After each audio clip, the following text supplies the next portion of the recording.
Welcome to Shardcast, the Brandon Sanderson podcast. We're a bunch of mega fans giving you the news discussion and, of course, a whole lot of opinions about Brandon's works in the Cosmere. I'm Eric, and joining me is Ian. Hey, I'm WeiryWriter. Also joining me is Ben. Hey, you also know me as Overlord Jebus. And lastly, we have Grace. Hello, I am the thegatorgirl. Yes, and your internet worked great before, and we just had a slight hiccup, but we're good. Robot Grace may return. It's like a Marvel movie, you know? Robot Grace will return, right? Like that. And I'm Chaos. This week, we are going to talk about another one of those regions that we don't know too much about. We got a lot of mileage out of Eerie and Kurth, if I remember correctly. We did. I think we talked about the location of Kurth's Oathgate for like 30 minutes, I think, if I remember correctly. Did well on that one. Yeah.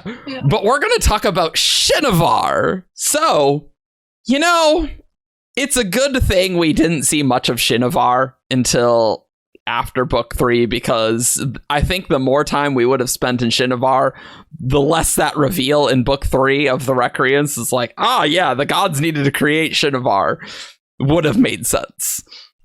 We would have spent a little while in Shinovar being like, something's not right here. There's definitely something fishy's going on. Well, something grassy going on there. Let's talk about like the ecology of Shinovar. What do we got? Earth. It's Earth. It's like Earth. Well, technically, I suppose it's like Scadrial or the non-Fane regions of Yoland. It is like Ashen pre-disaster. I guess so, yeah. Because the Ashenites brought their own plants and animals over, too. They built an ark, you see. And then they went through Shadesmar. I don't know. And that arc was named Earthiru. No. They That's dropped a a joke. bunch of stuff off on the west, and then they went and landed it in the middle. Yeah. But if you forgot, the humans destroyed Ashen with surges, or dawn shards. Both, I think. And Great, we're gonna get like 50 comments specifically on just that one line you've just said. Oh yeah, we said the word dawn shard. That's we can do a podcast on dawn shards. I think we have, actually. Yeah. But then they Honor and Cultivation gave them Shinovar as the humans moved over here. Yeah. They took pity on some refugees and gave them their own little place where they could be by themselves. And apparently all the animals, what a weird exodus. That is weird. Like, I guess I kind of thought that maybe Honor and Cultivation just like made them, you know? So. I can't imagine they like literally walked like 1,000 cows over from one planet to the other. They're like, hey, we know what Ashen looks like. We'll just make it. Like, cool, that's fine. Yeah. Like, I could see that, but I could also see farmers and shepherds is like, no, we're gonna take this is food, we're taking it with us because we don't know what. But what if the sheep are on fire and we're in lava? Then you can't take them over anymore. This is like flaming sheep. Just like on fire. But it's called that's a Pokemon idea. And sounds delicious. So there's 2 mountain ranges blocking the high storms, one on the east, one on the west. And one of them is called the Misted Mountains. Yep. Reference to Lord of the Rings. Tolkien reference. Yep. Gotta fit that in there. And there are no high storms. Or I guess mild high storms. Yeah.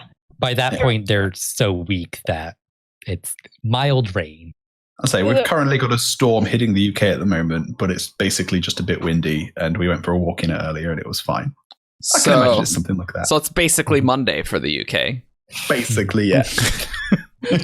Yeah, I believe Seth describes it as like a time for quiet contemplation, which does not fit ice storms when they first make landfall. Yeah, because they have like actual houses and stuff, so... Yeah, the high storms still deliver the same amount of stormlight and everything, though, that's right. So that's not affected by the strength of the storm. Yeah. Oh, that's cool. It makes sense because it's not like the high storm holds the stormlight. It's just it narrows the realms, so it's like stormlight can come from the spiritual realm and infuse gems. It is interesting. I'm really excited to go to Shinovar, presumably in Book 5 Zeth's book, because I do not expect it in Book 4 at all. No. I expected a little bit more than we've had so far. Like maybe one character might visit it. Like maybe. Yeah, maybe. My hope for the Shinovar visit is Seth lift Nightblood diplomatic mission sent by Dalinar. Oh, that would be such a bad idea. That would be a very, very, very bad idea. Yes, let's send the person who wants to lead a crusade against Shinovar to be our ambassador. With Nightblood, what could go wrong? And lift. But like, there's no way that's an arc in Book 4 because that's like a Zeth main thing when we get his book. The majority of the Shinovar stuff is going to be Book 5. Yeah, it has to be. Yeah. They have an oath gate somewhere. We have no idea where. In fact, wasn't it like on the oath gate map? It wasn't even labeled which city it was in. No, I think it's just labeled Shinovar. Like, presumably they have some cities somewhere. They have to. Yeah. Valley of Truth, maybe? Maybe. They have a very strange know culture. what the Valley of Truth is. No, but that's why I'm suggesting it. It's a valley. It's the only thing we know where something is. It is a location in Shinovar. Unless Valley of Truth is what Shinovar means. So it's just like, yes, this entire space between these mountains is the Valley of Truth. It's one of those things where when people say, the Shinovar Valley of Truth, but what they're actually saying is Valley of Truth, Valley of Truth. Mm-hmm. Yeah, MLB baseball. Yep. That's right. Major League Baseball. There's really not much about the locations that we really know, other than it's surrounded by mountains on both sides, and it's Liger. That's really all we got. Do we have any other than Valley of Truth? Do we know anything else? Where are city names or? No, I don't think there's any Shinovar cities on any of the maps. No. It used to be the Silver Kingdom Shin Kaknish. Yep. Well, the only thing on the Coppermind in the category Shinovar is Misted Mountains and Valley of Truth. So I think we got them all. Yeah. So let's talk about the history. So humans came from Ashen after they destroyed it. Then we're near the time of the first desolation, a perennial discussion on Shardcast. Or rather a monthly discussion, not perennial. Really, perennial is definitely not the correct word for that. But at some point, humans expanded from Shinovar. First, Odium? Yeah. Odium is involved somehow. Yeah. The humans kind of sort of brought him with-ish. They kind of brought him with, or they started worshipping him after. Or maybe they didn't worship him at all. They just kind of like friends with him. It's weird. Also, the heralds came from Ashen, so like all this happened in one lifetime. And there might have been a white-haired girl involved, depending on how literally you want to take the girl who looked up. Yes. So the Ashenites turned up, and it started to invade people. Is a complicated time where lots of things happened, and we don't know.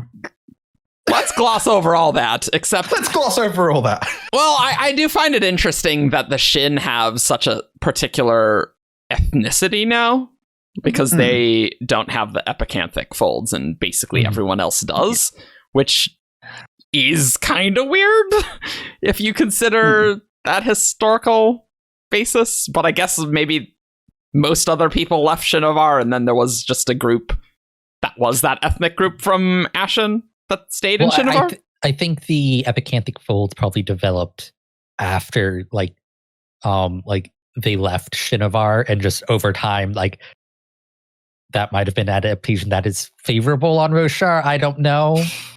I think we have like less than 10,000 years. I'm not sure if such genetic manipulation or could occur in that short of time, but I don't know. It's a little strange, but regardless, we have the Isla delay, and an Isla is a thing on the other side of the Misted Mountains, where the singers wrote about, hey, we called them the Voidbringers because they suck. Because this, yeah, it's true. It's true. So the humans were the original Voidbringers, and then they brought the void, and humans expanded. Yeah. And so, but there were definitely some people still in Shinovar. Yeah, and they apparently did very well in this first expansion. Yeah, it seems hard. so. I mean, the first Desolation is a complicated time where, Odium is on the side of the humans, and then the Heralds join up with Honor, and just it's. Oh yeah, there was the swap at some point. There was a swap. Yeah. Which is the biggest thing is how that happened, how that plays out. The reasoning for it is going to be fascinating. Herald flashbacks are going to be awesome. Oh my god, the Herald flashbacks are going to answer so many questions, but they're also going to raise so many more. Like there is just a complicated. We're going to get scenes on Ashen. That will be crazy. I kind of want to gloss over all that though. Let's gloss over that because we've kind of talked about that before in a variety of places. I don't know if you know this, Eric, but we're very bad about glossing over things. No. We're going to the time of the Radiance. Long after that, thousands of years later, we have the Radiance. We have Urithiru. Urithiru is not an arc that came from Ashen. No, it's not what happened. And at some point, Shinovar got an Oathgate, and was one of the 10 Silver Kingdoms. Yeah. Do we know? You know how the Alethkar was kind of like the Windrunner place? Yeah. It's where all the Windrunners came. Do we know the war place? Yeah, it's like the war place where do we know anywhere else is like where that kind of radiant was like really big? Do we know any other? No. I think we do. Not that I know of. That's fine. No, we know basically nothing about. Well, we know basically nothing about most Silver Kingdoms, to be perfectly honest. But we especially don't know much about Shin Kaknish. But so let's just press the gas pedal through all the desolations here. I mean, do you know that Nohadon fought a war near the Shinovar border? Good old Nohadon. Yeah. Because he learned how to make Shin bread there, and he was like, but I didn't learn it in Shinovar, because I learned it next to Shinovar. Ha, tricked ya. Man, that Nohadon is a tricksy fellow, isn't he? Well, that Oathbringer Nohadon scene is so bizarre anyway. Yeah. What is up with that? So let's fast forward to the last Desolation. And the Shin just grabbed all the honor blades. I believe the prelude, the battlefield where the prelude takes place is near Shinovar, correct? I don't think we know. I don't think we know either. We have no idea where it is. Okay. Even from the Oathbringer. No. The I think so. Oathbringer scene where they go to it. Okay. But it's a Shin guy finds the honor blades. And that dude must have been like, because presumably as soon as you get an honor blade you can summon it, right? Like yeah, you need to know maybe not how, but maybe they've had. I'm just imagining one dude with 9 blades. It's like, hey, what's up? I'm just like, and then it chops me in the face because I'm carrying 9 blades. It's a hard blade. It's like, imagine he juggles them just like, he's like, I can't wield them all at once. So I'd learn Shin are well known for being amazing jugglers. I wonder if at that point people knew more about the honor blades. I mean, because like the heralds were around. Yeah. How much did the heralds explain about their abilities? Well, you also have to understand though that humans knew so little in those last desolations because they were so close together. So their civilization was basically nothing. So hard to say how much knowledge they actually knew, but It must have sucked to live in those last few desolations. It's like, a decade later, we got another desolation. Oh my god! And Less than a year for the last ones. And it's like I barely got a door on my cave that I live in, and you're telling me I've got a war again. It was the end of the world. Yeah.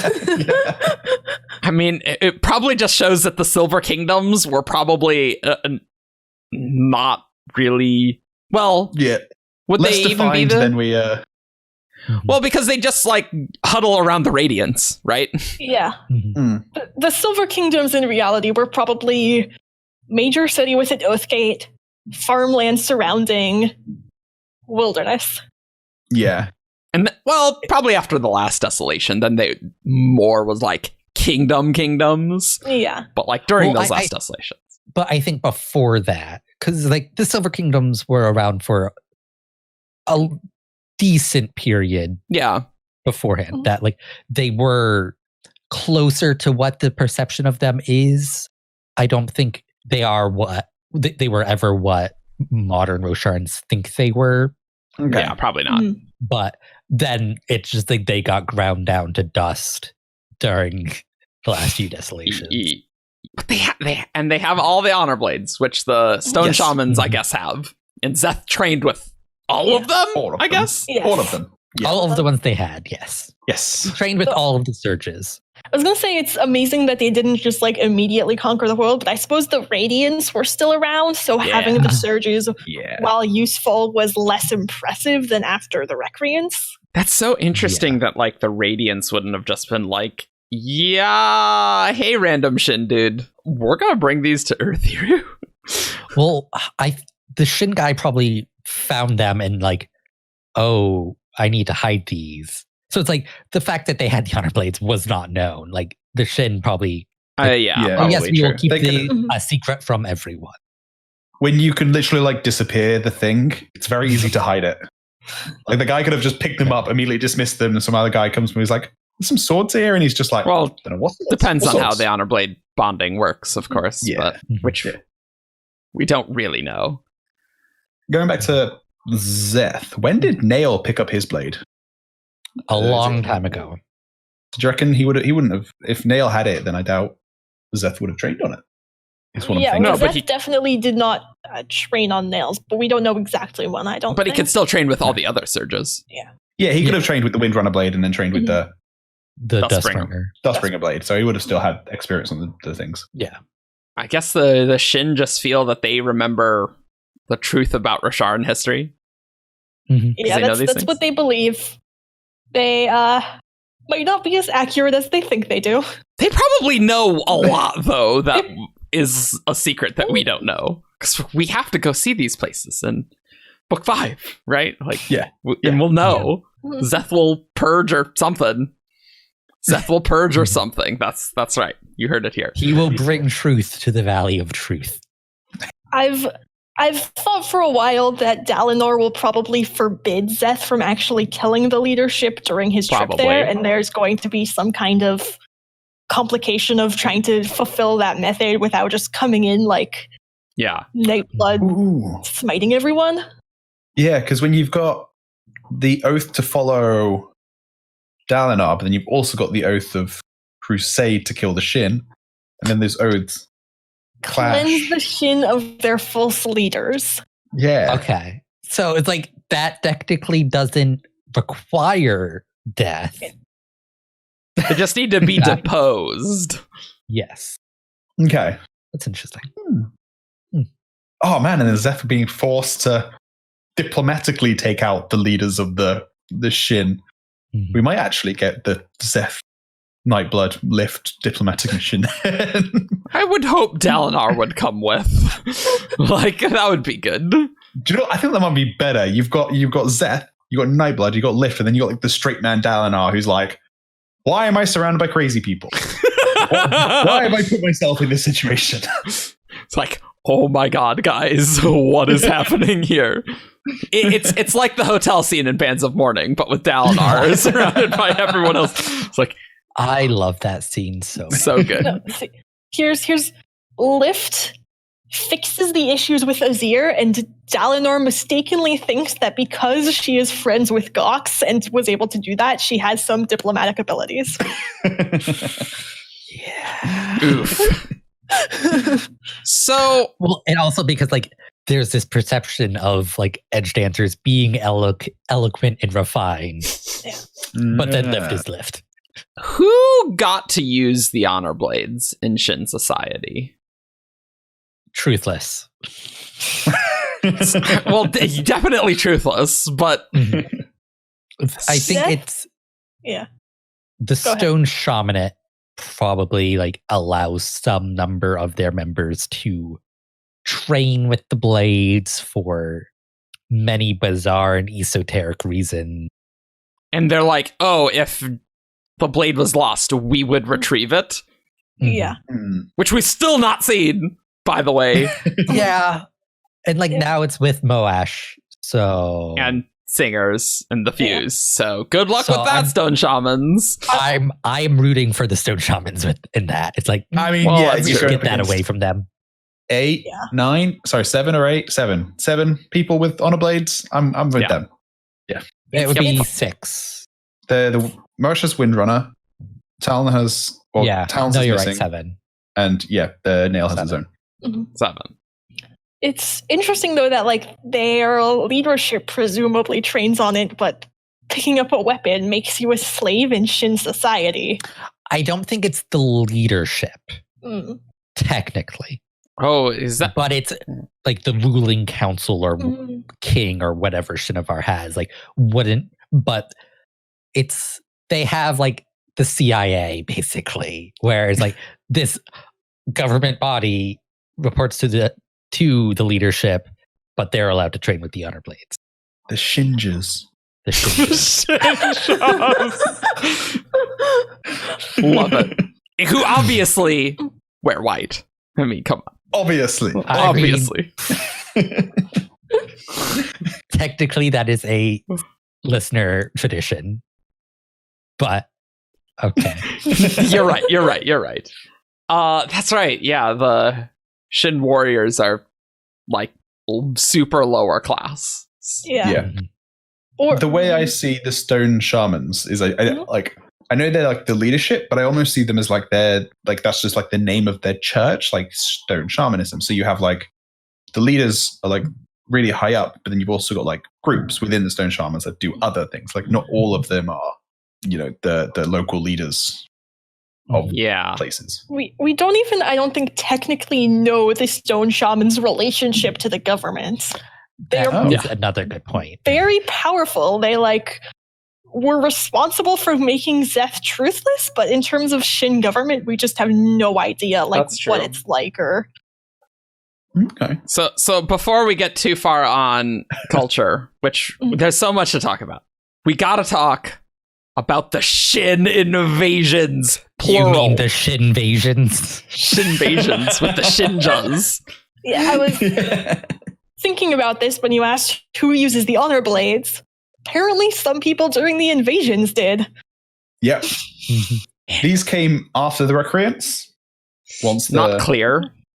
We don't actually know, but presumably, like, if Dalinar remembers them, I would say, and like the recreants is considered shadow days, right? Yeah. Like it's got to be since the recreants.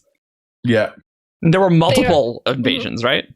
Yeah. Yeah, they were spoken of as the Shin Invasions. They're also spoken of, I believe, Shubreath's son Mashalan is spoken of in the same breath as the Sunmaker and the Hierocracy in terms of trying to conquer Roshar. Great. Presumably got pretty far. Yeah. So they use the honor blades with the surges and cavalry. Yeah, I think they would have done pretty good against people who didn't. Don't you have a problem? One of you has a problem with this about like people being like, whoa, they're using the surges, but we still don't like remember this fact, right? I'm fine with that. Yeah, and I think they also, I'm sure they never got as far as the Lethkar. Yeah. So probably if you're the more to the west on Roshar, the more they remember that sort of thing. Yeah. Yeah. There might be tales of, the Shin had mysterious powers at their behest, but no one really quite knows what's going on with that. And I wonder if it was closer to the Recreants than to the modern day. It's like surge bindings would be known about, so it's like, somehow they just have radiance, like, so it's not as so they weren't as mysterious powers back then as they would have been like 20 years ago. Yeah, sure. Yeah, that it really depends on the timeline. Yeah. But I guess they did it multiple times. I've always wondered if what we see of the Shin culture not liking warriors is kind of a reflection of, hey, we tried that didn't work, so warriors are being punished or something. Like maybe at some point the warriors ran the government and then they decided that was not a good idea. Yeah. I'm with you there. It almost feels like they're almost ashamed of it. Like with the whole, you're not allowed to walk on stone, warriors look down upon, the using the honor blade scene as a punishment. That almost indicates to me that the invasions are something they regret and they don't want to happen again. And their whole culture is about, let's not do that again. Yeah. The not walking on stone does predate that. That it dates back to when Earth Theory was like the nexus of Roshar. Right. Because it's mentioned that like Earth Hero with its stones unhallowed. Ah, right. Yes. Was like their only connection to the rest of Roshar. That's probably something left over then from the original Ashen. Like, stay in the grassy place. So which makes it very interesting that there was a time when they're like, oh no, we're just gonna profane ourselves by walking on all that stone out there. Maybe there was like a time when there was a very secular, conquering kind of section of society that ran, but then there's a more religious section of society that kind of eventually took over and put a lot of these things into place and re-emphasized the whole stone is sacred side of things. A reverse hierarchy. Yes. Where it's like, instead of going from the religion being in control to a bunch of warriors in control, it was a bunch of warrior controls, and the Stone Shaman is like, no, you're stupid. We're going to be in charge now. Let's stop that. Yeah. Surprised the Shin never lost any of the honor blades in these wars. Just saying. Because they always went out and got them back. Yeah. I guess. No, don't doubt the Shinjas. They will get them back. I fully expect to see Moash be attacked by a group of honor blade wielding Shin in at least the next book. I don't know about that. Like, times have changed with the fused here. Like, when there's no punks with any powers, sure, we can just have a group of Shinjas with the honor blades and kill basically anyone we want, right? But it's a little different now. But from a meta perspective, Brandon set up that promise. Yeah. That promise needs to be fulfilled. If it's never referenced again that there was any attempt to get the Windrunner honor blade back, I'd be like, I'm expecting it. It's very odd. Even if it's like an offhand reference, like let's say we're in like some singer viewpoint, or we run into Moash, and he's like, "Oh yeah, like why did you send those people to like Moash thinks like it was like Team Radiance that sent the Shin." Because he probably murdered all of them because he's a terrible person. But so at least some sort of reference, even if we don't see it on screen. Yeah. And the Shin definitely seem pretty determined to ignore the fact that everything is suddenly very different and the fused are back and they need to pick sides. Yeah. Aren't they being very openly neutral about the whole thing? Or just Dalinar sent a request to them, and I believe they were the ones who just sent back a reply of congrats on your marriage and completely ignored everything else. Maybe not openly neutral then, passively aggressively neutral. Well, aggressively neutral, let's say. Don't bother like us. Switzerland. Yeah, right. So now we should probably talk about the stuff that we honestly don't really know what the crap's happening, but Zeph... Oh yeah, because we knew so much about that stuff we just talked about. Yeah, but like Zeph somehow announced that the Voidbringers were returning about 7 years before the Battle of Narok. Zeth maybe started to bond to Spren. Mm-hmm. There is that line where he tells Nightblood, "I've heard a voice like yours before. I hope it goes better this time." Oh, okay. Right. All right. Yeah. There you go. I forgot about that. I need so many questions answered in the Zeth flashbacks because I don't understand how this works. How would Zeth know that the Voidbringers are returning? Just the fact that he was radiant? Or like bonded to Spren, maybe? The Spren might have said that to him. Mm-hmm. Yeah, something along the lines of like, oh, the Radiants are returning. There must be a reason for that. Well, did he become truthless because he said the Voidbringers were returning, or because he said the Radiants were returning? I thought it was the Radiant. I thought it was the Voidbringers.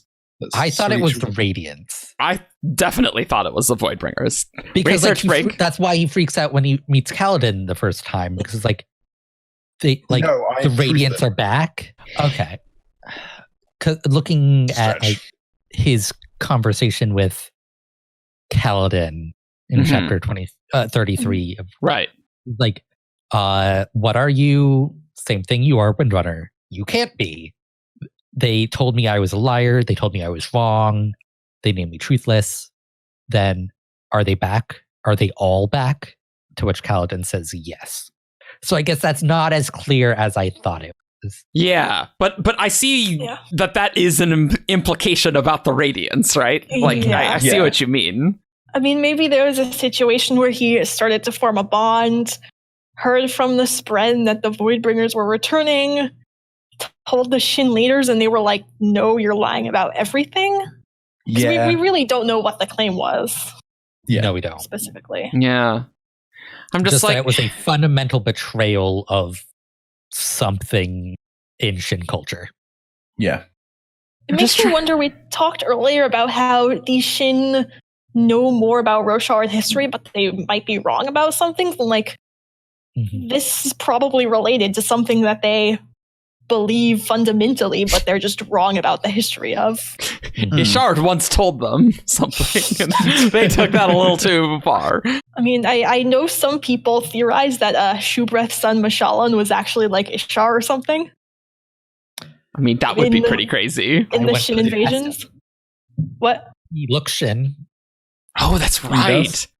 Oh, that is a sweet theory that Ishar tried to conquer all of Roshar. Oh, I like that. That's pretty sweet. Or it could have been another. It might have been another herald. I mean, I can't think of which one it would be. There's plenty of heralds to go around that we don't even know what they've been doing.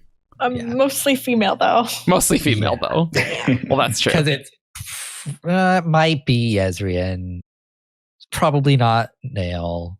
Yeah, I can't see maybe Kalak. I feel like Kalak would be too like scared to do anything big, and Yezrian would be too drunk to do anything big. So, but I mean, there's thousands of years. Know when the drunkenness started. Once I gave up my honor blade and I couldn't freeze Stormlight anymore, I got real hammered. So hammered, the most hammered. 4,500 year long bender, just like partying it up. If I keep drinking, I'll never feel the hangover. Yeah, because like there's definitely the heralds got worse over time. Right. Yeah. Well, even at the last Desolation, they were pretty bad. But the crazy. Oh yeah, sure. Yeah. They probably lived as like relatively normal people for at least 1,000 years.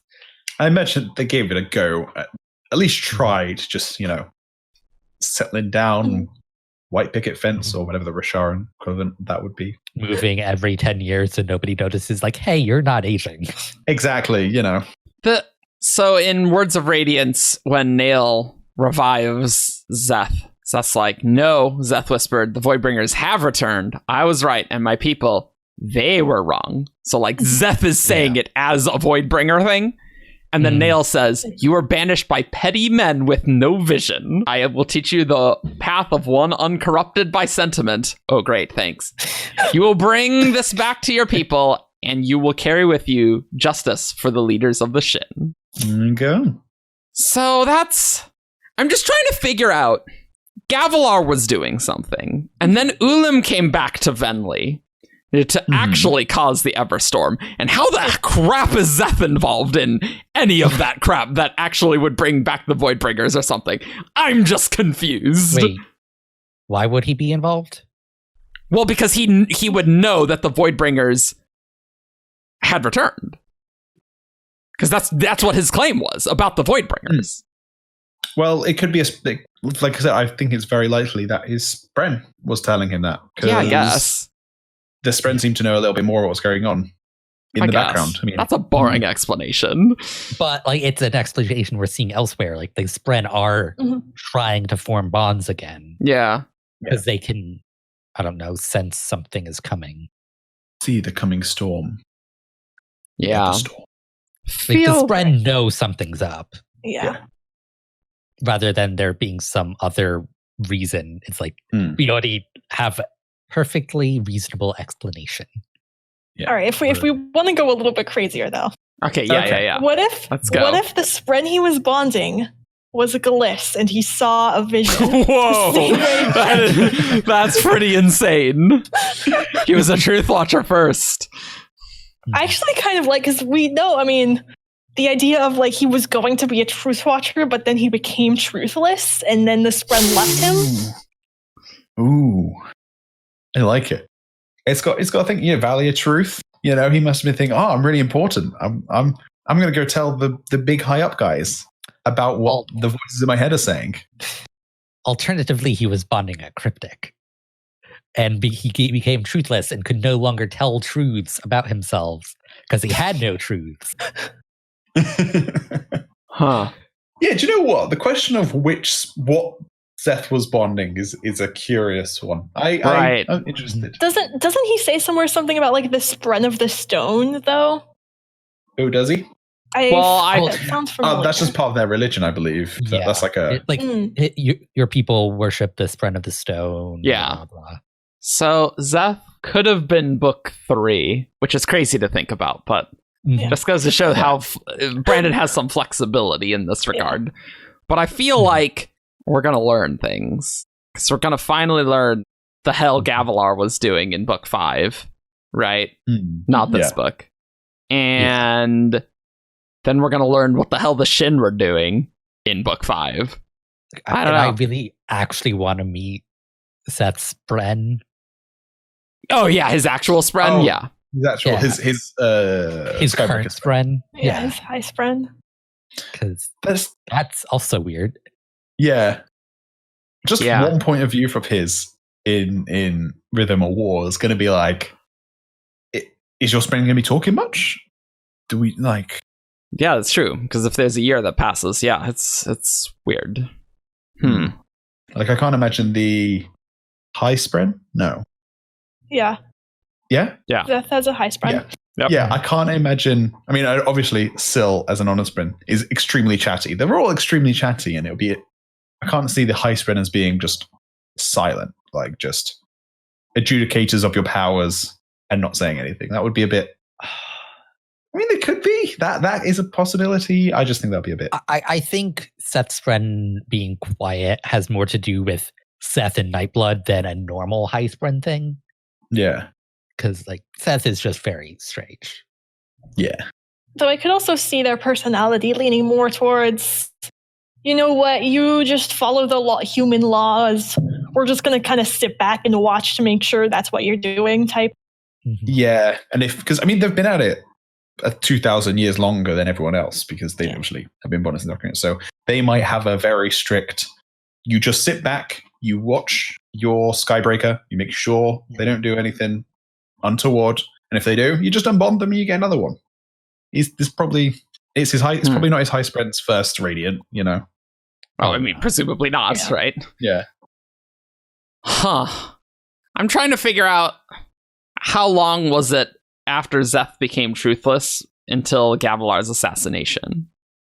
Only a couple of years? Yeah, it couldn't be that long. It was a few years at least. Because Gavilar's assassination was now it was 7 years ago because we've jumped to years. It was 6 years ago. Well, it was 5 years ago. We turned to 6 during Words of Radiance. Right. Yeah. Now it's 7, yes. Yeah. So it must have been a year then. A year or Because two. we have... Do we have a timeline for when he was made truthless?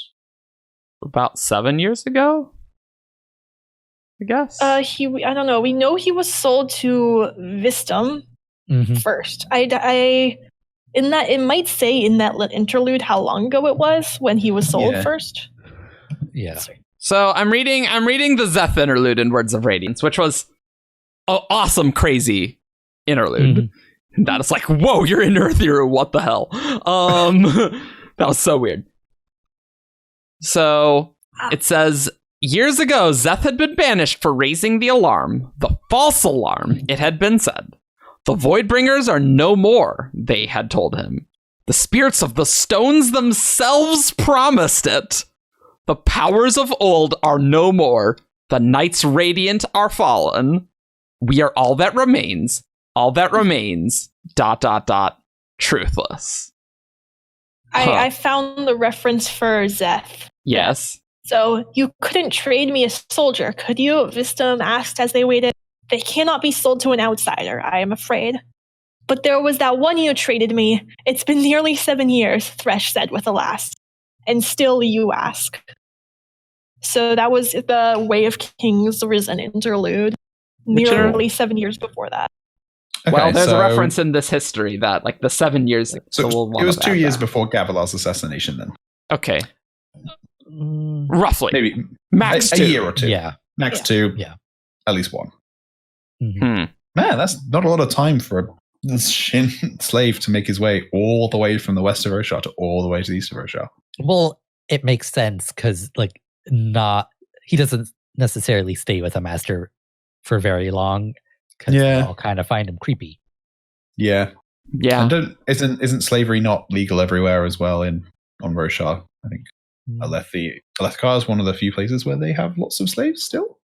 I don't know if it's ever really, like, discussed. Yeah. I remember there being a thing about slaves not being the most common thing in the world in Way of Kings. Might have to go back. I just find it so interesting that the shamanate apparently said the spirits of the stones themselves promised it. That the Voidbringers are no more.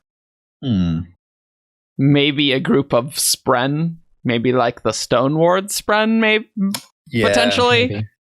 told them. It was like, yeah, no, they're gone. The Knights Radiant are no more. They're not returning. But it's hard to say because when would the Spren know that this whole, the Desolations ending was kind of a farce, I guess? I don't think so. I imagine the High Spren would. I don't know about the others. My first thought for that is how would they know that it's false? Like, because yeah, I guess other than like there being Void Spren in the Rosharan cognitive realm being like, the Heralds are lying to you. We're still here, guys. We're still gonna mess you up in a few months' time. You only got the one guy holding the gate closed. It's really interesting to imagine what the Spren felt about the Desolations and stuff. So I'm like, I have so many questions because you've lived through presumably so many. In Edge Dancer, Wendell talks about Nail. Does he instantly recognize him as a herald? No. I think you would have mentioned. Wendell specifically says he has a Spren somewhere. Okay. Which, I mean, he does, even though he is a herald. But yeah, so it's like so I think that indicates the Spren don't know what's going on with the heralds. Okay. Because they don't necessarily know that they're still hanging around on Roshar. I've always wondered if the Spren of the Stones that the Stone Shamans are listening to are somehow odious in nature. Ooh, that'd be pretty hype. That'd be pretty crazy. There isn't a unmade associated with Stone, is there? That's a super good question. That's such a good question.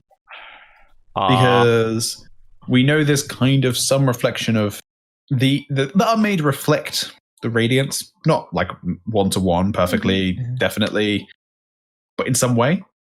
And so, yeah, an Unmade of stone is certainly interesting. I mean, we have thunderglasts, so well, there's some pretty stony spren. I don't know. Are they spren or are they fused? It's clear. Yeah. Yeah. I think we've argued about this point. I don't think there's one specifically about. But we only 4 of the 9. Yeah. Okay. Or even just like pockets of void spread, because we know some pockets did survive. That's such an interesting thing too. After the desolations, like, what the hell are the void spread doing? When are they back? Yeah. Are they coming from Braze? I don't know. Imagine being a pocket of void spread and like your boss just doesn't turn up for 4,500 years. Wow, it sucks. It's like, what's going on? There's so many things going on over this relatively large country. Maybe. I mean, that's pretty much what the Skazy did on Cell. Or Sprung of the Stone, Bod and Mishram, trapped inside a stone. Boom, easy, nailed it. The Shin have Bod and Mishram's prison, easy. It's in the west. It's in Western Roshar. You know what else is in Western Roshar? Shinovar. Beaverstone Keep. Easy, nailed it. What if Bod and Mishram has just been secretly like manipulating the Shin to be like a well-run army for like Odium someday, in the guise of just being this benevolent spren of the stone? I'm just not sure. Like, once that would definitely be a problem if Dalnar's imprisonment of the Thrill, could still talk outside of it, right?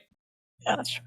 Because I feel like, well, I mean, we don't really know. So I don't know if Bod of Mishram could even do that once in prison. But it would be cool. More Bod of Mishram. Yeah. I'm in. Bod of Mishram, best unmade.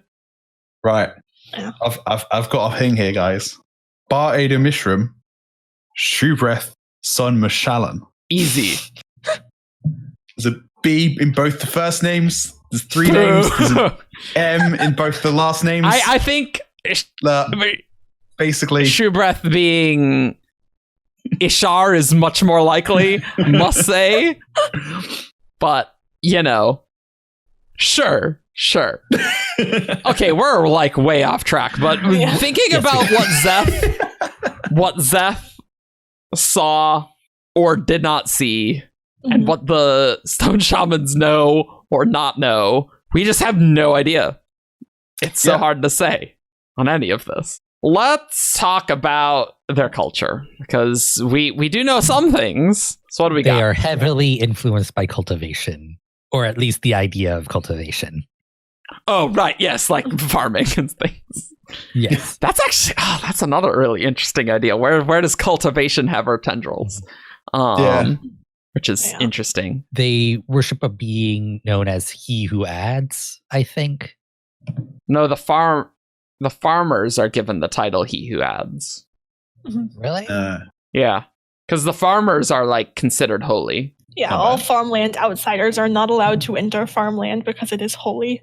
I thought that was a generic, like, oh, our god is grateful for your arrival, but no, it is that just a farmer. And the merchants need to be supervised by farmers. That's amusing. Huh. Yeah, and then there's another interlude where Seth is like, great men create food and clothing. He who adds is to be revered. I am he who takes away. All right. That is very cultivationally. Mm-hmm. Yep. Yeah. So cultivation is cool with taking stuff away if it leads to further growth. Oh, yeah. Yeah. Loves pruning. Cultivation, massive fan of pruning. Yeah. Mm-hmm. I mean, let's be fair. At some point, the farmers are going to have to harvest their crops, and that means cutting it now. So. Mm-hmm. Well, yeah. And I guess all the Rashadium came from Shinovar, obviously. Like, they had like a Spren all bond. Horses did, Yeah. So the Rashadium bonded with the Spren in some respects. And that's why they're weird. I was going to say, I think the horse is coming from Shin. Yes, the Rashadium, I think, were like a later thing after horses spread out of Shinovar. Well, right, sure, yeah, right, sure, yeah. So there probably aren't Rashadium native to Shinovar, unless they were brought back, right? Because aren't there like no Spren in Shinovar? There are, but they are less common than in other parts of Roshar. I think it's probably better to say they don't appear as much. Right, sure. Yeah, that's true. Like, just scanning through Zeth's prose, he's always like the spirits of the stone, like doesn't say Spren, which is kind of interesting. Yeah, it's probably they're not around. Like, Brennan doesn't necessarily describe it, but there's always Spren around. Yeah. It's just like he can't describe it that way, or it would be very like distracting for readers. But it's just like you could look around and you'll probably like always be able to see a Spren somewhere. So where that just isn't the case in Shinovar. Humility's prized, stone is sacred. Stone is sacred and farms are sacred. All right. Just a little interesting. They should have a curious relationship with worship. It's like everything is either sacred or like profane. Enslaved. Yeah. Oh, their language. There was that word of Brandon about, the different languages and language families on Roshar, and their Shin languages in the Dawnate family. Yeah, which it shares with Horneater and the Singer languages, or Listener. Yeah. That's very interesting. That is very interesting. Because the Horneaters have a very similar, extremely regimented society. With the farmers. They really do. I was gonna say, I wonder if the Horneaters and the Shin were very close at one point. Back when teleporting around the planet was more common. I'm almost wondering if that's a Singer tradition, like way back. Like maybe regimenting things like that, and it got spread through to a few different civilizations. It makes sense. The Singer society had to be regimented because you literally changed as a person when you took on a new job. Like, as you took on a new that's form, a good point. That fundamentally changed you as a person. So a lot of Singer things eventually become human things, like they said in their names, right? And like their houses and stuff. So yeah, I could see that happening. Huh. So like the that kind of thing as its cultural roots in Singer culture. I'm just thinking if the Shin who remain in Shinovar were specifically some who did not invade in that Burst Desolation. I know, we're going back. Yeah. Presumably the Singers kind of like didn't hate them as much, and so they maybe had more of a relationship with those Shin, maybe. I'm just trying to figure out how like the Singer languages and the Shin languages would have intermingled, right? Like that's just kind of weird. So there has to be some Singer relationship there. Like, these other groups, screw those humans, but you guys, you didn't attack us, so I don't hate you as much. That's nice. That is so interesting, the Horneater and Shin relationship. That has to... that's something, I think. Probably. That's so bizarre. Because not only are like warriors on the bottom, but they do revere like craftsmen and like farmers or chefs. Right. I'm wondering if it could possibly also be something. I was making the joke about how teleporting around the planet was more common in the past, but the Horneaters literally can just walk into the cognitive realm. They can just walk through the perpendicularity. Maybe it's not as simple as that, but out of everyone on the planet, Horneaters are probably the most likely to be able to just get around the planet. Well, and then I wonder if the Shin have something similar. Maybe not a perpendicularity, but in the olden days, an Oathgate could have just gone to Shadesmar, right? Yeah, like that was later locked. Maybe the Horneaters are descended from the Shin and the Singers. And some Singers. This group of hybrids. Yeah, maybe though. Maybe. Why would the Shin have this tradition of truthless? I mean, I guess it makes sense that warriors are considered awful, right? But it still doesn't really make sense to me. Why do they value truth so much? Where does that come from? Because they live in the Valley of Truth. Of course. Yeah. They really love cryptics. The cryptic city is just on the other side of that Shinovar oath gate. Easy. I mean, that's not a terrible idea. Like, that's actually cool. Pretty cool with lying, though. So, yeah, but they like lies and truth intertwined the best. A lie that is a truth. So the other lie. The other thing, because we're talking about how they've got the whole cultivation thing going on. Yeah, but then there's the whole oath stone. Is it called the oath stone? Yeah, the oath stone for the truthless. The only Shin we know is Branding's example of honor going so far it can be bad. That's actually a really interesting point, because that's you must do what your master says, and that's what. Yes, they're very cultivation-y, but they could also be super, super, super honorably. Honorably. That's a word.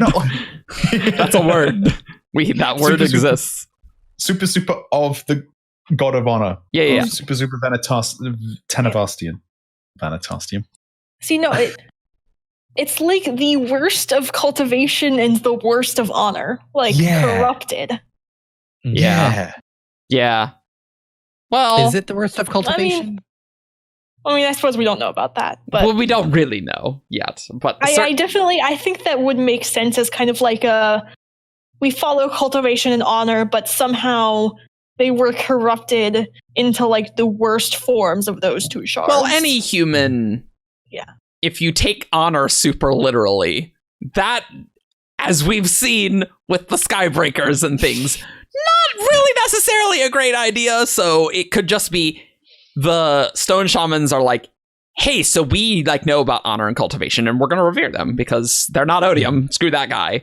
And we're going to revere it. And the humans are just be doing a really bad job of interpreting those things and over the millennia that gets corrupted and humans get involved, and it's like a bad reflection of that. But even Honor himself probably wasn't very good at it, all things considered, right? And especially once Honor was dead, it's not like he could course correct. Shin. Yeah. It's like, yo, you're being crazy, people. This isn't what honor is supposed to be.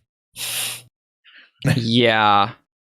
I'm trying to think about what could be cultivation taken so extreme that it's a bad thing. Trying to imagine what that looks like. Well, I mean, it's what Odium says, where Odium just says, cultivation doesn't care about anyone in particular, just that growth happens. Yeah, right. That's the cultivation. Right. Yeah. Right. So I love the interplay of these shards. The Odium's just like, Honor doesn't care about men. He just cares about oaths being held. It doesn't actually care about you. And then Odium also doesn't actually care about them either. So it's fun interplay on what they believe. Very interesting. I'm coming up with an idea. Oh, God. Cultivation taken to its extreme will result in extremely... I'm trying to think of a way of describing it. Wanting to be in charge of everything so that the most growth happens. So an incredibly regimented society, or very authoritarian. It could then also result in them invading everyone else because they're like, you're being wasteful, you're not growing enough. We need to cut down the stuff to allow the wasteful stuff to make the other stuff grow. They wanted to provide a pruning to Roshar. Yeah. Maybe though, that's what the Shin warriors thought. Hey, those guys are idiots. We know how things should go. They are awful. Yeah. And we're going to prune them and purge the idiots. And we're going to be in charge because we know what's going on. Not necessarily like that they want to be in charge. It's like, we could just we need to go out and prune Roshar, then we'll retreat, see what develops, that's still not looking too good. Go out, prune again. Yeah. It's not that they necessarily wanted to be in charge. They just needed to clear the fields because what was growing wasn't to their liking. Yeah. I'm digging that. Yeah. That is some sort of motivation that makes sense to me. Cool. Especially because I would at least expect the Shin to think that they still know what's going on in the histories and stuff. Mhm. Like that They seems think they know really better sensible. than everyone else. You know. Yeah. And so, like, why would you walk on stone? Well, because those people are really profane and we need to kill them. Yeah. Like, They're not doing it right. They're not doing it right. So it's okay for me to walk on this stone because we need to kill them. But I do think I guess thinking about the warriors being so lowly in things currently, you know, a consequence of the invasions doesn't really work with the singer horn eater thing that we were talking about. I guess. Yeah. But this could be a civilization that changed a lot over the time. We're talking several thousand. Oh, years, yeah. so, Yeah. Like, Well, and there's a big difference between like soldiers being towards the bottom of the culture and being literal slaves. So Yeah. I still just find Truthless just such a bizarre thing, and that hey, we're gonna just give a Truthless these honor blades. That's well, it's like the ultimate punishment. Yeah. You become like an incredibly deadly person. Like you have to do what other people say who hold your oath stone, and they're probably going to use you to murder a whole bunch of people. And like that, the weight of those sins lies on you, not them. Unless you're someone like Seth, though, like just I don't know, just like kill your master and like drop your honor blade somewhere and disappear. Like, but I mean, I suppose the Shinjas could like hunt them down if I love if this. you like if you broke your oath stone, then like the Shinjas would like hunt you down and punish you for it. Yeah, and I think the Shin are so indoctrinated that is just part of their culture. Like if you have an oath stone, it's like you have to obey like whoever is holding that. It's just because it's not just like Truthless that have oath stones. It's like all soldiers have oath stones. But with Shinovar is just like a countrywide cult. It's a countrywide cult. Yeah. Well, I mean, couldn't you say that about every culture, Grace? Whoa. I mean, culture. Easy. Nailed it. Cultivation. The cult of cultivation. But Ian, the thing with being a Truthless is that Zeth didn't feel responsible because he was put on that. It was only when he realized that he wasn't Truthless that he realized that the weight of the guilt was on him. No, it's just he's talking to Taravangian at one point. It's like, no, the weight of all of those like deeds does lie on him. Well, because it's his fault that he's truthless, and so therefore it's his fault that anyone who does. Because like Seth like specifically says like, no, that's a misconception. Yeah, it really is like reflective of the culture and how little they care about the outside world. That their version of the ultimate punishment is just, we're going to turn you into a super weapon and just like go kill people outside of Shinovar so you feel super guilty about it. That can't be the main purpose of being a Truthless. That seems bizarre. So I did find it. Given that monstrosity of a shard blade by your people, cast out and absolved of any sin your masters might require of you. Right. I am not absolved. It is a common mistake stonewalkers make. Each life I take weighs me down, eating away at my soul. It is my punishment. To kill, to have no choice, but to bear the sins nonetheless. Okay. I am truthless. Do you know, I really appreciate Brandon not making the Oathstone magic. Yes. I really appreciate it. I agree. Mm-hmm. We thought that was a magic thing. Long ago. Back in yonder years. Before Words of Radiance time. Good time. 10 years ago now. Nearly. Yeah. In August, it'll be 10 years since Way of Kings came out. I guess the purpose of Truthless then is to just murder a bunch of people.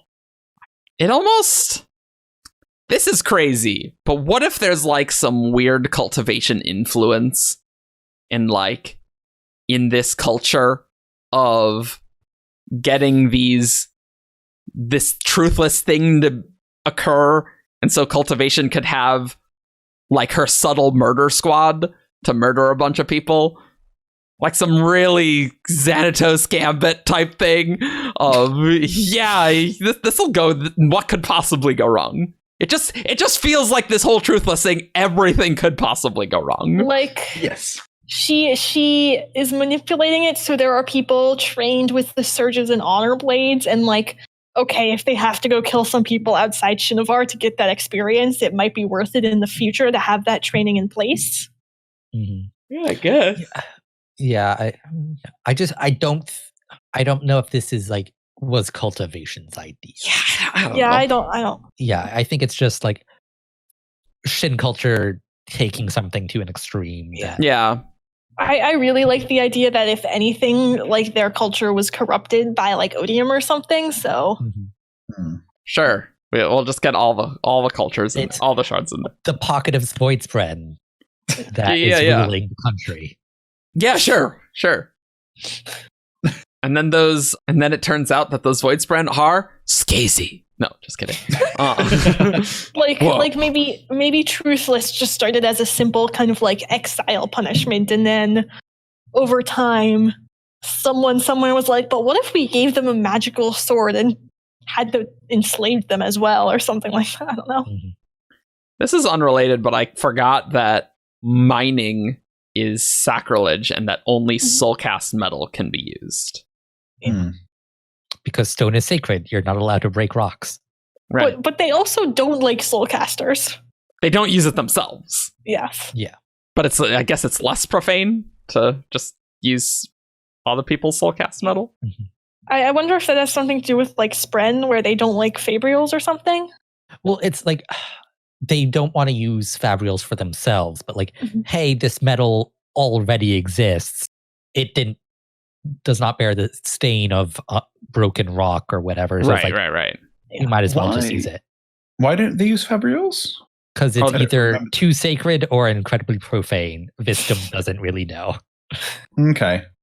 Because I'm thinking they have two honor blades so. that give them the ability to soulcast. So I kind of thought that would be part of where they just have a person standing there with an honor blade who just keeps soulcasting all day long. They probably do that.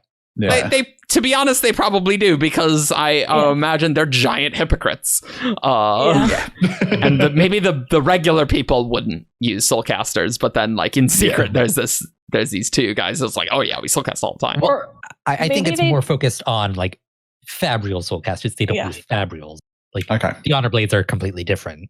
Maybe it has to do with like the turning into whatever essence thing, and they're just like, no, the Shin people are too good to turn into some kind of thing like that. We'll just let the non-Shin people who are lesser than us do that. Yeah, because in my head, using an honor blade doesn't result in that. Right? Yeah, I don't think so. Yeah, I don't think so. The honor blades are too special. Yeah. What else do we got? We're definitely spinning because it's like, man, we don't really know what's going on here. But there's lots of questions. There's lots of questions that we need answers. We need to know these Stone Shamans. Should we just run off some little facts about Shin? Yeah, let's do it. Cool. They have guards. Wow, thrilling. Deep.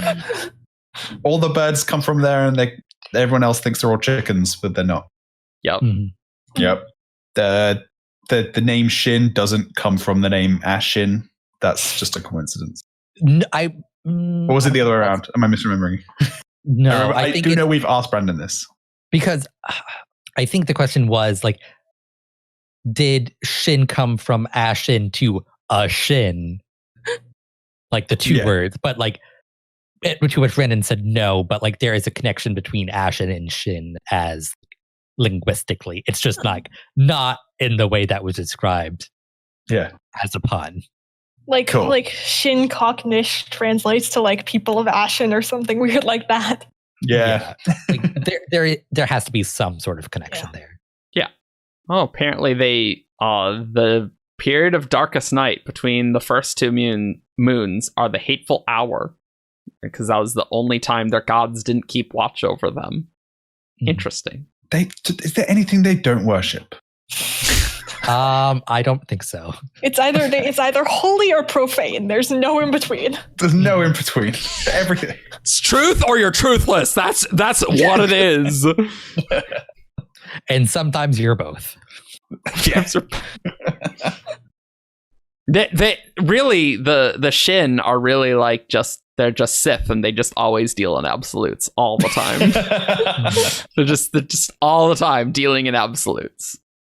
We get to Shinovar, and there's this one Shin guy wielding all the 7 honor blades they have left, and he's just like unlimited power. No, or like you just they just make like a General Grievous, the helicopter honor blades. It's the juggling. It's the juggling. That's what it is. It's the juggling. Yeah, the juggling. Yeah. They soul cast 2 extra arms or something. I don't know. That'd be terrifying. Yep. What else do we know?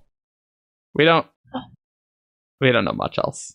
Any other fun facts about Shin? Fun facts? Shin fun facts? They all have that naming convention where it's like name something, name, or like Seth's son, Netero. Like, Fresh son, Essen. Yeah, or daughter.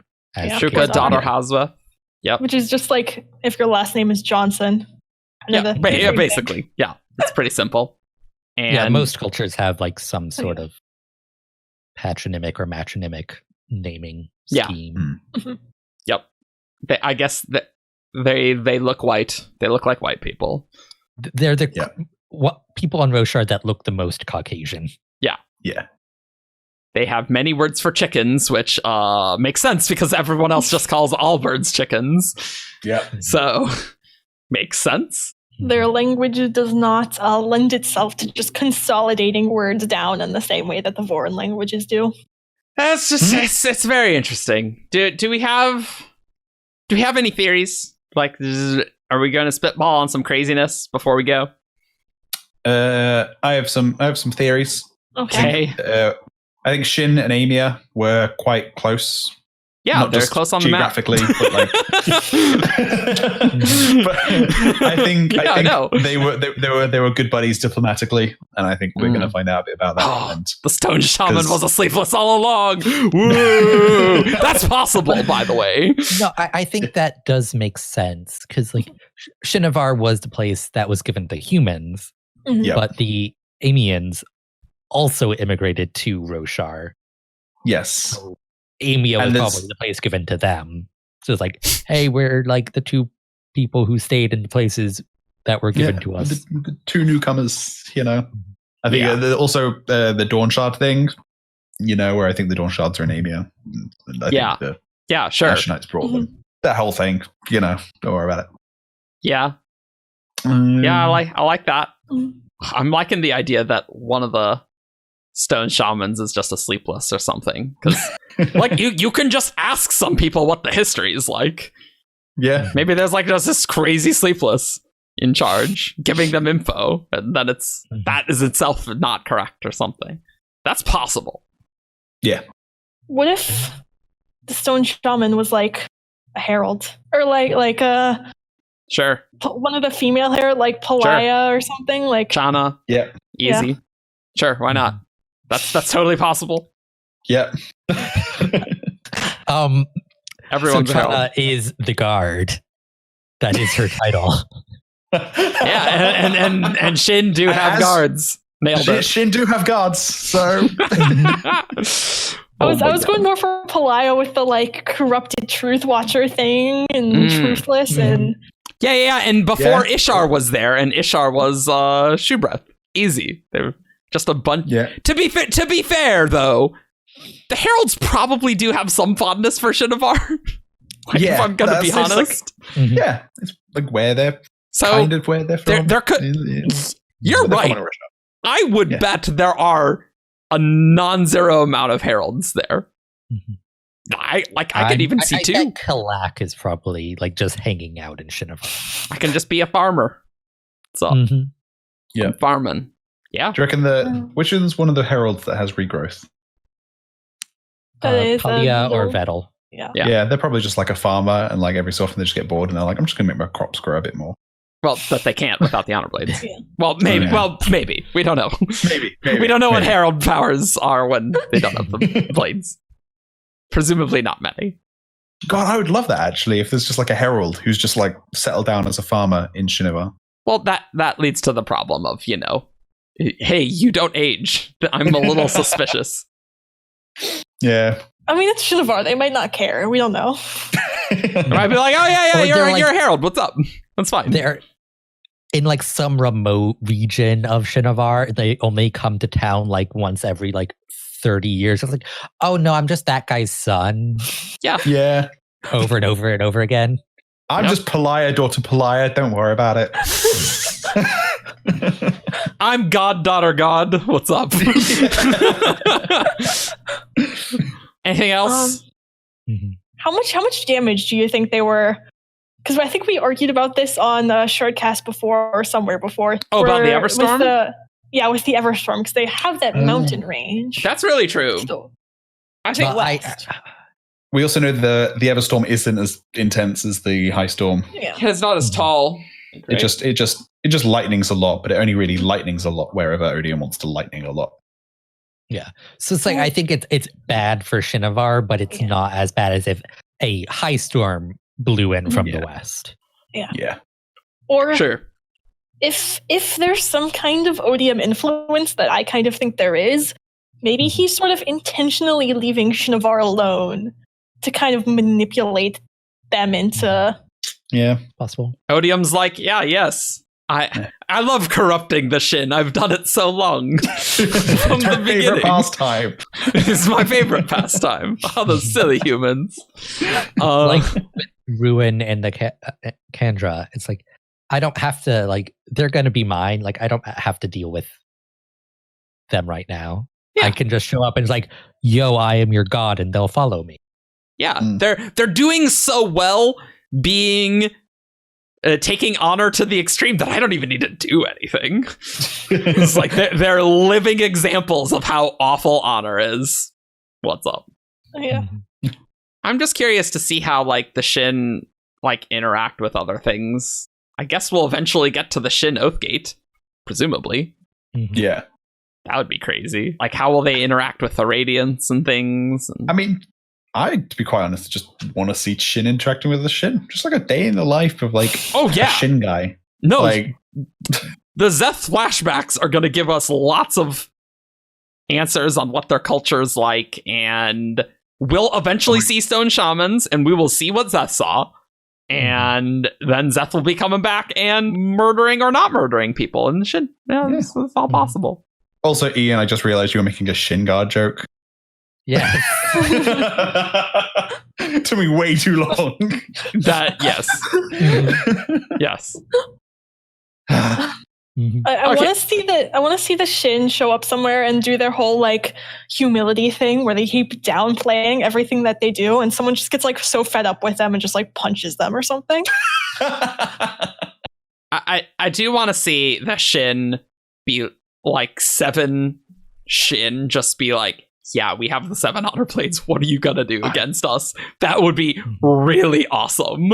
It's like a really cool Hazer squad from like Mistborn, but it's 7 Radiants and like just the interplay with each other. You know, you've got like a healer. You've got I've immediately gone to RPG mechanics. You've got a healer. You got a couple of tanks in there. You got your DPS. It's going to be great.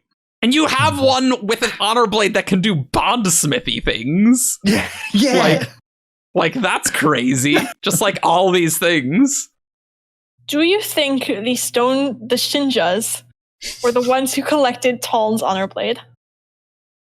Ooh, I have thought about this. I'm not sure. I don't think so.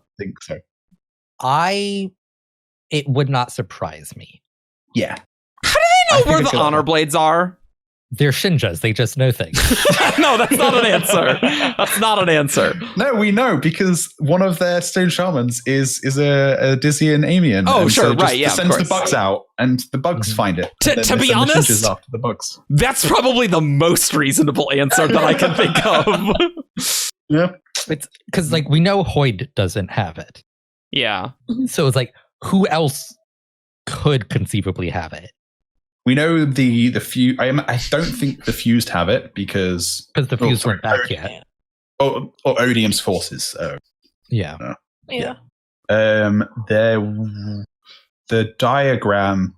I feel like we would have seen someone mention it at some point if the diagram had it. Yeah. Oh, yeah, Skybreakers didn't seem to have it. Ghostbloods could have it. Mraize the Ghostbloods summons it someday. Like next book, Mraize. That would be pretty. That would be pretty that awesome. Would be very cool. Mm-hmm. The Ghostbloods, I think, are the only other group that could have had it. Yeah. Other than another secret society that we've not seen yet. Great. The Sons of Honor are, I think, too incompetent to figure that one out. Yeah. Yep. Definitely. I'm just imagining like the Stone Shamans, but it's General Grievous and he's picking up an honor blade. Another item for my collection. Can someone make that meme? That'd be great. Thanks. Jebus, do you want to edit another video that's just like that? Another clip of just another one for my collection. It's an honor blade. So, like, theoretically, the Shin would have some way of finding honor blades. Yeah, but I just don't know how you do that. Yeah, and like if you go, Brendan has talked about like from the Way of King's Prime, there was a method of detecting where the honor blades are. Ooh, there was. Wasn't it that everyone who had an honor blade could just feel the other, or was it that the heralds could feel the other heralds? It was. It was. Things up. The thing was like Tom thought it was he could sense where the other heralds were. He falls it, and it ends up it's just the honor blade. That's the one. I don't know if that is still a thing, but I wouldn't be surprised if some herald is in their government or the Stone Shamans and can help locate them through some sort of thing. I don't think it necessarily has to be a herald. It's just like they know that method. Sure, I guess that's possible. Mm-hmm. I guess I just thought that would just be a function of the Oath Pact and normal humans couldn't do that. You know? If that is even a thing that exists anymore, which we have no idea. Well, guys, Ben, have fun editing this one, because we really don't know what's going on, but we hope you learned something about Shinovar. We hope you use the term Shinjas a lot, because we are very fond of it. Yeah, but you better put that in the description. I 100% will, yeah. Yep. What about Seth returning to Shin to root out the Shin Justice in Shin Justice? Yep. Yeah. Mm-hmm. Yeah. Mm-hmm. Shin Justice. That's going to be a chapter title. You know. Shin Justice. Do you think we're going to get, or do you think we're going to get any Shinterludes? I mean, well, we've actually already had some. That's true. Any more Shinterludes? Yep. Mm-hmm. Mm-hmm. And we're getting a good lot of legwork out of this pun. Yeah. You can just any word that has IN. Shin-terrogations. Well, guys, let's go to Who's That Cosmere Character? What the hell is going on?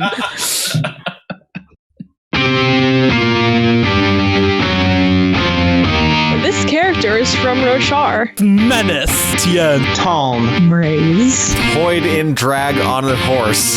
It's time for Who's That Cosmere Character? Caw. Okay, so welcome to Who's That Cosmere Character, the game show where you guys send in 5 clues and a character, and I read off the 5 clues, and these guys have to try and guess who the character is based on the clues going down. Where do they send them, Ben? They send them to WTCC at 17thshard.com. Great. That's WTCC at 17thshard.com. Great. It's in the description. It's in the description. I think I'm better at the spiel than Jebus is. I think you are. Because ultimately, Grace, you're on way more podcasts than Ben is. Because Ben's like busy and schedules his time. Plan things. Also time zones. Also time zones. Yeah. Cool. This first one was sent in by Ballet Dragon. And Ballet Dragon's clue number 1. This character is a woman. Silence Montaigne. Not Silence Montaigne. Does woman imply human? I'm going to redo it. Female. This character is female. Is implying too many things. I'm going to guess Shuka daughter Hasweth. It is not Shuka daughter Hasweth. I'm gonna guess Palaya. It is not Palaya. Cool. Clue number 2. You know what my next this guess is character going to be. believes it is foolish to dishonor agreements. Edgley, endowment.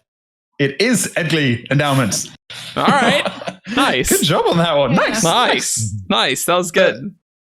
Third clue was this character is not from Roshar. Fourth clue was we have seen this character interact with Hoyd. And fifth was this character is not fooled by a false nose and some dirt on the cheek. Cool. Yeah.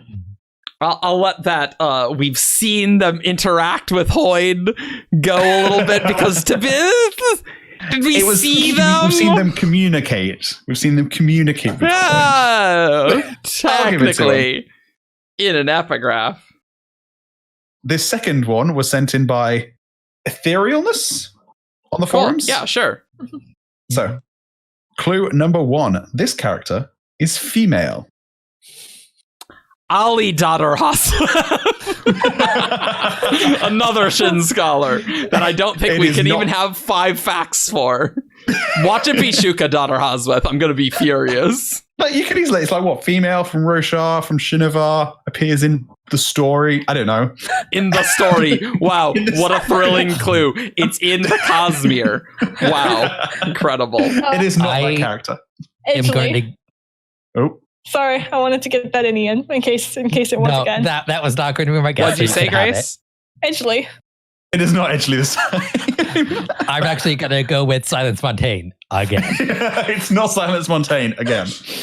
Cool. Clue number 2. This character has siblings. The Night Watcher? It's not the Night Watcher. Oh, that's good. Yeah. Ooh. Siblings. Not sibling.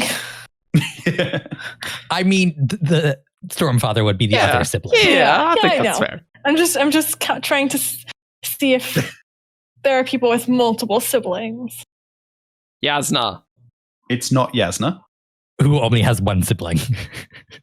Yeah, okay. That's fair. I can't remember this character's name. Ben's more nice than you are at this. Oh, not to Grace. Not to me. Not to Grace. No, you're so strict. For you get special rules. I'm strict. I think if you get a good I'm gonna go description. with Siri and Vivenna's sister, who is a monk. It is not Siri and Vivenna's sister, Fafin. who is a monk. Who is named Fafin. There you go. Such a good name. Yeah, Fafin. Quit faffing around. Yeah, exactly. Clue number 3. This character is from Roshar. Oh, there you go. I was going to guess Vin or Vin's sister, but now, no. But they don't have plural siblings, do they? Yes, they have Reen and the other one. Yeah. Vin has Reen and Reen's Yeah, sister, I guess and Reen's that's sister true. has Reen and Vin. Okay, fine. This is how 3 children work. Also, whoever else, their dad. Yeah, whoever. They Yeah, might have other half siblings out there Presumably. somewhere. yeah. Mm-hmm. I'm gonna go with Syl. It is not Syl. I mean, there's the obvious one, but I don't want to guess her. I will. I'll guess Shalon. It's not Shalon. Thank you. Yeah, you're welcome. Sometimes it is the obvious ones, you know? Yeah. Taravangian's granddaughter that gets trapped and is saved by Yasna soul casting. Ooh, what if it's another one of the granddaughters, though? I'm going to give you that one. It's not that person. It's not that granddaughter. Clue number 4. This character appears in a story. Oh, okay. All right. So, that's an in-world story, right? That has to mean an in-world story. Right. Mishim? It is Mishim the Moon. Nice. Yeah. Clue number 5 was this character's body is not made of organic material. I mean, you don't know. So, yeah. Oh, God. You haven't been to the moons. I mean, the flesh moon. Flesh moons. The queen definitely had a kid with one of the other moons. Yeah. I was gonna make the moons are made of cheese joke, but yeah, flesh cheese. Oh, no. Flesh cheese moons. Sounds horrible. That's disgusting. Perfect. That's look Great. You're welcome, internet. You're welcome. I made Ben laugh. That's all that matters. There you go. That's all that matters. Fantastic. Follow us on 17shard.com for all your news, discussion, theories, and fun that you could ever want. You can join us on Discord for all those things as well. You can follow us on Facebook, Twitter, SoundCloud, YouTube. Leave us a review on iTunes. If you like our stuff, you can support us on Patreon, and we will see you all next time. Bye. Watch out for shingers. Bye. Caw.